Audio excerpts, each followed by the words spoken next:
அன்பு நண்பர்களுக்கு டாக்டர் சர்வானந்தாவின் இனிய வணக்கங்கள். நண்பர்களே, ஔவையின் ஆத்திச்சூடி. பிழைபட சொல்லேல், தவறான எண்ணங்களை தரக்கூடிய சொற்களை சொல்லாதே என்று ஔவை சொல்லுகிறார். இனிய உளவாக இன்னாத கூறல் கனியிருப்ப காய் கவர்ந்தற்றுன்னு சொல்லுவான் வள்ளுவன். அதனால நம்ம சொல்லக்கூடிய சொற்கள் தவறான எண்ணங்களை அடுத்தவர் மனதிலே உருவாக்கிவிடக் கூடாது என்று ஔவை சொல்லுகிறாள்.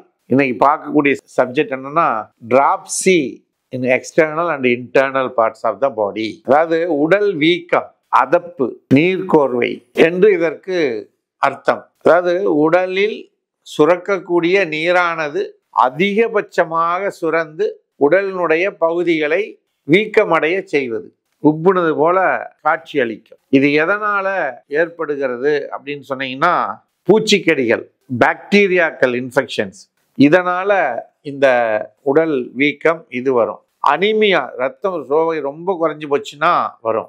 லிவர் ப்ராப்ளம் இருந்தா வரும். கிட்னி ப்ராப்ளம் இருந்தாலும் இந்த உடல் வீக்கம் வரும். உடலினுடைய எந்தெந்த பாகமெல்லாம் வரும்னா, கண்கள், முகம், வயிறு, கை, கால்கள், இது எல்லாமே வீக்கம் ஏற்படக்கூடிய பகுதிகளாக இருக்கும். இப்படி உடல்ல சில சத்துக்கள், யூரியா, கிரியாட்டினின் போன்ற சத்துக்கள் குறைபாடு இருந்தாலும் வரும். அனிமிக் கண்டிஷனாக இருந்தாலும் இந்த உடல் வீக்கம், டிராப்சி அப்படிங்கிறது ஏற்படும். இது எதனால ஏற்பட்டுச்சு அப்படிங்கிறத நாம கண்டுபிடிச்சு அதற்குரிய மருந்துகளை ஹோமியோபதியில செலக்ட் பண்ணி கொடுத்தால் மிக விரைவாக முற்றிலும் அது குணமாகும். அப்படி இருக்கக்கூடிய பல மருந்துகள் இருக்கு. எப்பிஸ் மிக சிறந்த மருந்து. அப்போசைனம், ஆர்சனிக்கம் ஆல்பம், ஈல்சீரம், சைலீஷியா போன்ற பல மருந்துகள் இந்த டிராப்சி அப்படிங்கிற எக்ஸ்டர்னல் இன்டர்னல் பார்ட்ஸினுடைய அந்த உடல் வீக்கத்தை